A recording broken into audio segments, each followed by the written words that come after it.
On a quiet small-town night, a rookie officer steps into his first real patrol with nerves masked by pride.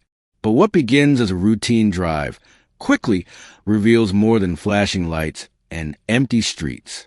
Beneath the silence lies suspicion, prejudice, and a lesson neither he nor the town will forget. The town of Millstone was quiet at night, almost unnaturally so. It was the kind of place where people claimed they never locked their doors, where neighbors waved at each other across trim lawns, and where a single car rolling down the street after dark was enough to make curtains twitch. To outsiders, it looked picture-perfect. A small American town wrapped in stillness, its streets dimly lit by flickering street lamps and the occasional glow from a porch light. But for those who lived here long enough, the silence wasn't comforting. It was heavy, loaded with unspoken histories, tensions people pretended weren't there, and a kind of unease that showed itself only in glances too quick to notice. For Officer Tyler Briggs, that silence felt like opportunity. Tonight was his first official night on patrol, and every nerve in his body buzzed with the thrill of it. Fresh out of the academy, Tyler was eager to prove himself. He had grown up believing in law, order, and authority. The badge meant control, respect, and responsibility. He wanted to show he could handle it all.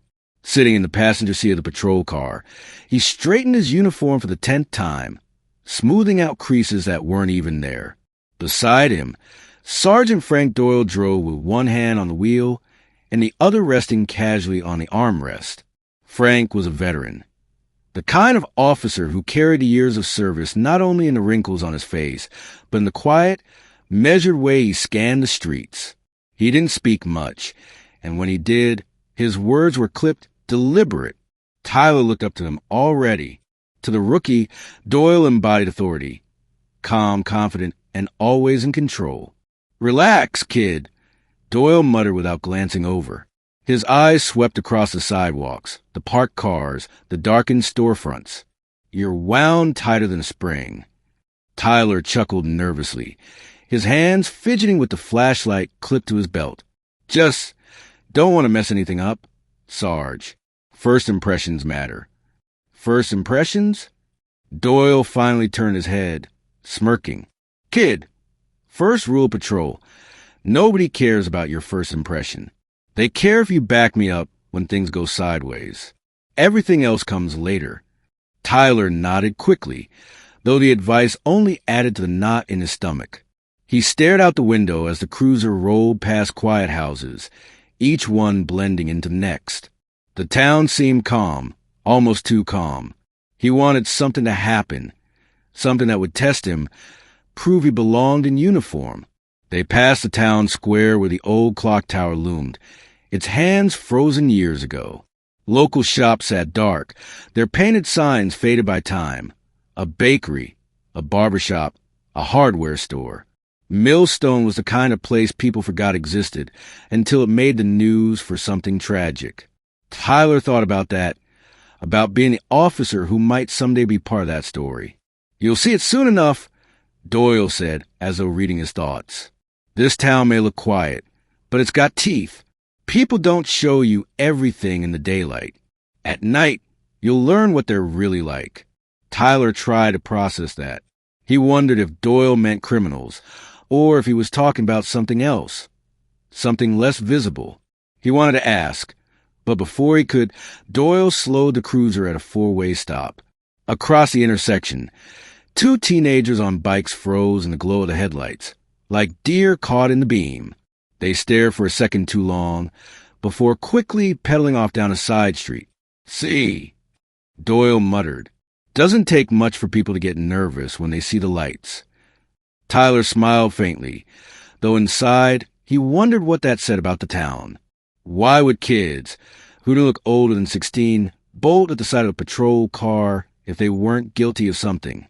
As the cruiser rolled deeper into the neighborhood, the houses grew larger, their driveways wider, and the cars parked out front newer. Tyler noticed subtle differences: the manicured lawns, the trimmed hedges, the pristine mailboxes lined up neatly. Everything screamed order, control, wealth. He wondered if Doyle's teeth were here too, hidden behind those spotless curtains. "Remember this," Doyle said suddenly. His tone shifted, firm but quiet, like a teacher explaining something important. It's not just about enforcing the law. It's about reading the streets. Who belongs, who doesn't? You'll learn to tell. Tyler nodded eagerly, filing the words away like scripture. He didn't question them, not yet. He wanted Doyle to see he was paying attention. Minutes stretched into an hour, and the monotony of the drive settled in. Tyler found himself studying every shadow, every movement. A porch light flickering, a dog barking in the distance, a figure walking too quickly across the street. Each detail sparked his imagination, making him itch for action. He wanted to be the one to spot something, to point it out before Doyle did. Then, as they rounded a corner near the edge of town, Tyler noticed a man standing in front of a building. The figure was tall, dressed neatly, locking the glass doors of what looked like a small clinic. The sign above the entrance read faintly in the glow of a streetlight, though Tyler couldn't make out the words from this distance. Something about it felt unusual. Who worked this late at night? There, Tyler said quickly, pointing. His voice carried a mix of nerves and excitement. See him? What's he doing? Doyle followed his gaze, slowing the cruiser.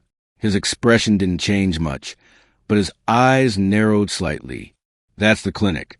Place usually closes hours ago. The man fumbled with his keys, his movements calm, deliberate, like someone simply finishing a long day. But Tyler's pulse quickened. This was it, the moment. His instincts screamed that something was off, and Doyle's words echoed in his head. Who belongs, who doesn't? Want to check him out? Tyler asked, already half turning in his seat. Doyle didn't answer right away. The cruiser rolled to a slow crawl, headlights washing over the man. For a moment, silence filled the car. Then Doyle sighed, low and almost reluctant. All right, rookie, he said finally. Let's see what your instincts tell you. Tyler's hand moved to the door handle, adrenaline surging. His first real interaction, his first test, was about to begin. He didn't know who the man was, what he was doing, or how this night would end. All he knew was that his training told him to act and that Doyle was watching. As he stepped out of the car, the small-town silence seemed to grow heavier, thicker. The man outside the clinic turned slowly toward the approaching officer, the faint glow of the streetlight catching his face. In that moment, Tyler Briggs felt a shift of subtle but undeniable crack in the calm. Something told him this wouldn't be just another patrol stop. This was the beginning of a night he would never forget. The faint glow from the streetlight caught his face as he turned toward the officers, revealing the features of a man who carried years of responsibility on his shoulders. His name was Dr. Elijah Carter. To the townspeople who truly knew him, he wasn't just another face in Millstone. He was a lifeline, a figure of calm strength who had been there through sickness, injury, and countless late-night emergencies. But to a rookie officer eager to prove himself, none of that mattered in the first glance. All Tyler Briggs saw was a black man outside a building at night, fumbling with keys that glinted in the light. Elijah didn't flinch under the gaze of the cruiser's headlights. He'd seen that look before, eyes narrowing, judgment forming before a word was spoken. It wasn't new. It wasn't surprising. Still, it stung every time. He closed the door of the clinic gently and tucked the keys into his coat pocket. It had been another long day, longer than usual. Patients had trickled in since morning, each carrying their own burdens, some with simple coughs, others with wounds that needed stitching.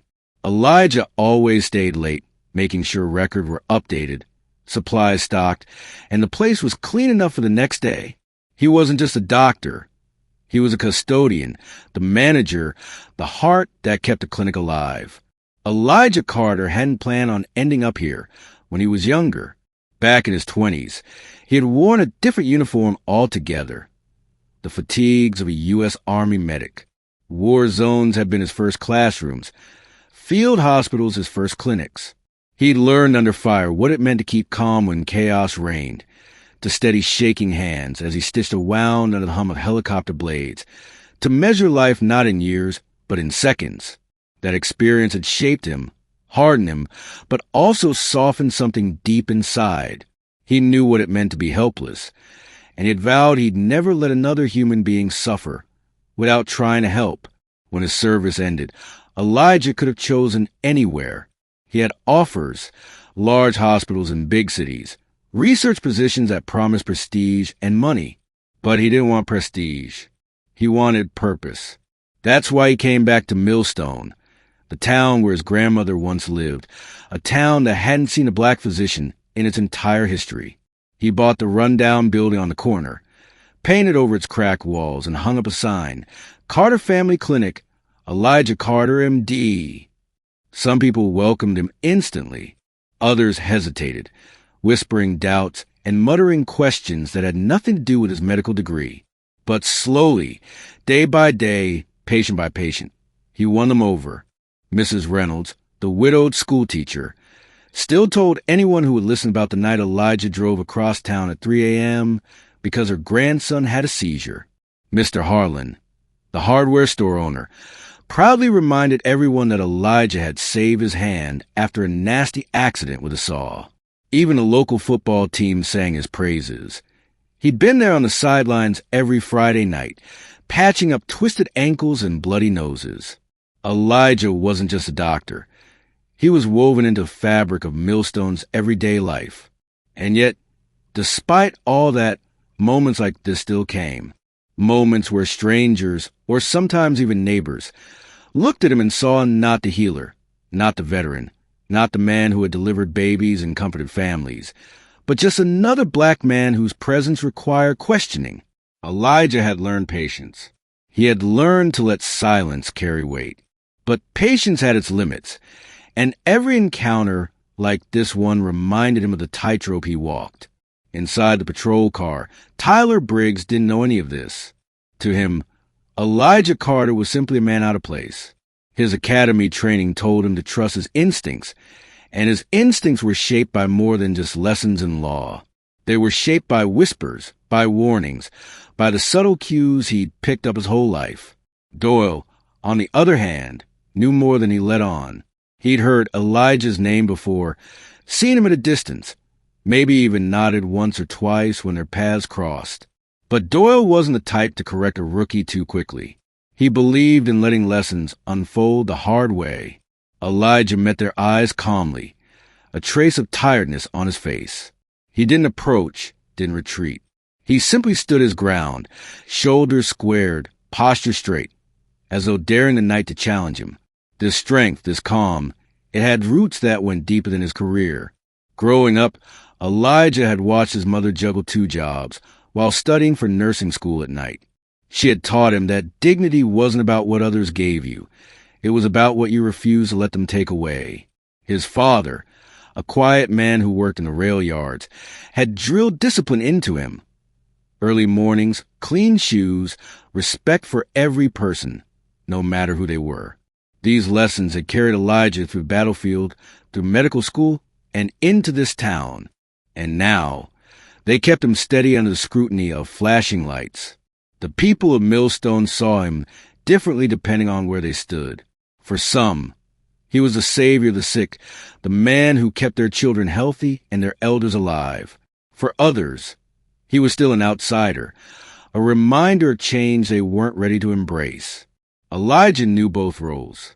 He carried both weights.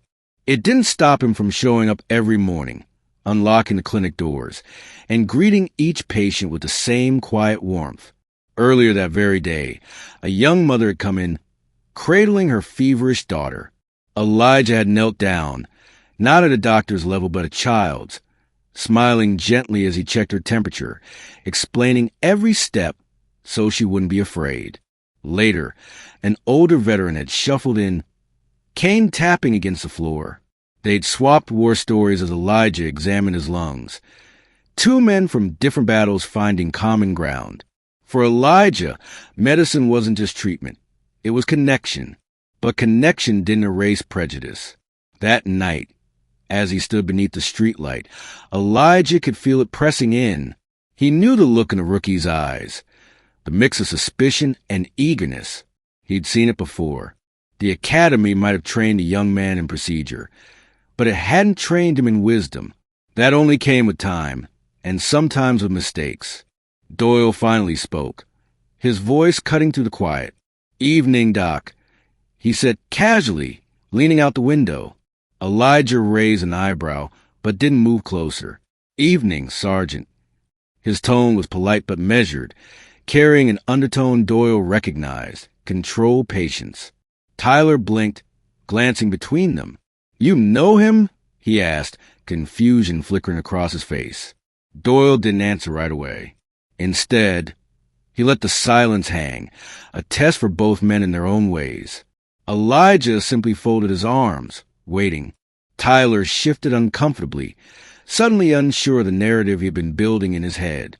What Tyler didn't realize, and what he was about to learn, was that Dr. Elijah Carter wasn't just another man standing outside a building. He was a man who had delivered babies in this town, who had saved lives, who had held grieving families in his arms. He was a man whose name was etched on the sign above that very door. And that truth, undeniable and unshakable, would soon change the course of the night. For a moment, the street remained wrapped in silence, broken only by the soft hum of the cruiser's engine. Elijah stood firm near the clinic door, his posture calm, his eyes steady. Doyle's recognition of him had shifted the air slightly, but wasn't enough to dissolve the tension completely.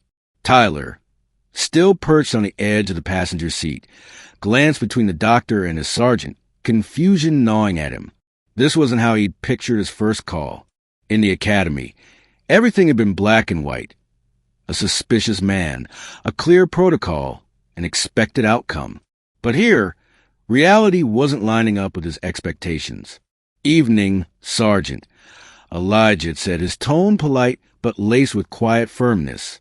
That was where things had paused, balanced precariously between resolution and escalation. Tyler didn't want the moment to end there. His pulse quickened with a need to act, to prove himself. "Shouldn't the place be closed by now?" Tyler muttered under his breath, but loud enough that Doyle heard him. Doyle didn't reply. His eyes flicked toward Elijah, then back to the rookie. Closed or not, that's Dr. Carter standing there. He runs this clinic. Tyler frowned, unsettled by how casually Doyle dismissed what looked, at least to him, like a potentially suspicious situation. He couldn't shake the instinct that something wasn't right. The training manuals had been clear. Unusual activity outside of business after hours warranted questions. He shifted in his seat, leaning forward. "Still seems odd," Tyler said, unable to keep the doubt out of his voice. "Why hang around after closing?" Elijah's lips twitched into the faintest of smiles, though there was no amusement in his eyes. He had been through this enough times to recognize the pattern. A young officer, eager and suspicious, too green to understand context. His patience would be tested tonight. Again, "I was finishing paperwork," Elijah said simply, his voice even, "and making sure everything's in order for tomorrow." That explanation, straightforward as it was, didn't satisfy Tyler. He stepped out of the cruiser before Doyle could stop him. The crunch of gravel under his boots echoed to the quiet street as he approached, hand resting on his belt. Elijah's gaze followed him calmly, though he didn't move an inch. "Sir," Tyler began, the word carrying the stiff formality of someone trying to project authority. "Can I see some identification?" Doyle sighed softly from the driver's seat, but he didn't intervene. He wanted to see how this would play out. Tyler was still learning, and sometimes lessons had to be earned the hard way. Elijah raised an eyebrow, pulling his coat tighter around him. "Identification?" he repeated, as if to make sure he'd heard correctly. "Yes," Tyler said firmly. "It's late. You're outside this building. I just need to verify you're supposed to be here." Elijah let the silence stretch. He could have argued, could have reminded the rookie that Doyle already knew him, could have pointed to the glowing sign above the door with his name in bold letters. But instead, he simply reached into his pocket and pulled out his wallet. Opening it slowly, deliberately, he produced his driver's license and held it out. Tyler took it quickly, his eyes scanning the card under the yellow streetlight. "Elijah Carter," he read aloud, as though the name alone didn't quite fit with the picture in his head. He glanced at the photo, then back at the man standing before him. Everything matched. Still, doubt clung to him like a shadow. "What brings you out so late, Dr. Carter?" Tyler pressed, adding a pointed emphasis on the title, though it sounded more like a challenge than respect. Elijah's jaw tightened, but his voice remained calm. "As I said, I was finishing work. This is my clinic. My responsibility doesn't end when the sun goes down." From the cruiser, Doyle finally spoke. "That's enough, Briggs." But Tyler wasn't ready to back down. "With all due respect, Sarge, protocol also says use your head." Doyle cut in, his voice sharp now. "Look around. Does this look like a break-in? Does this man look like he's trying to steal his own building?" The rookie opened his mouth to argue, then closed it again. His cheeks burned, though whether from embarrassment or frustration, he couldn't tell. He handed Elijah's license back with a stiff motion, but the suspicion in his eyes didn't fade. Elijah accepted the card quietly, sliding it back into his wallet.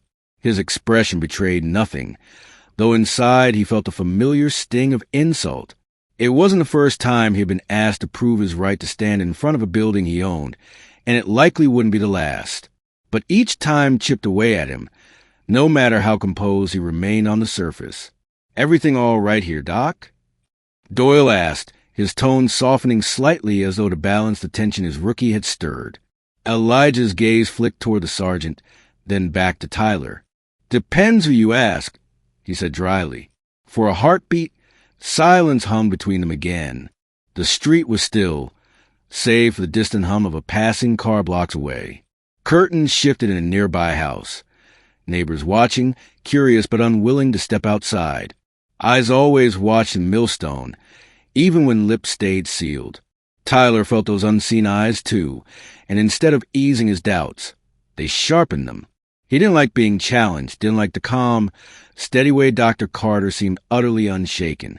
In the academy, suspects were supposed to fidget, sweat, break eye contact. But this man stood like a soldier at ease, and somehow that unnerved him more. "What time did you finish your shift?" Tyler asked, his voice hardening again. Elijah exhaled slowly, the sound measured. "A little after 10. Paperwork kept me later. I was just about to head home, before you stopped me." Doyle rubbed a hand across his jaw, sensing the rookie's stubbornness. "Briggs," he said quietly, almost a warning. But Tyler pressed on, unable to let it go. "Seems late for paperwork," he muttered. That was when Elijah finally allowed a flicker of irritation to show. His eyes narrowed, and his voice lost a fraction of its patience. "Doctor's work doesn't punch a clock, officer. Illness and emergencies don't wait for business hours. Perhaps you'll learn that someday." The words weren't loud, but they carried weight.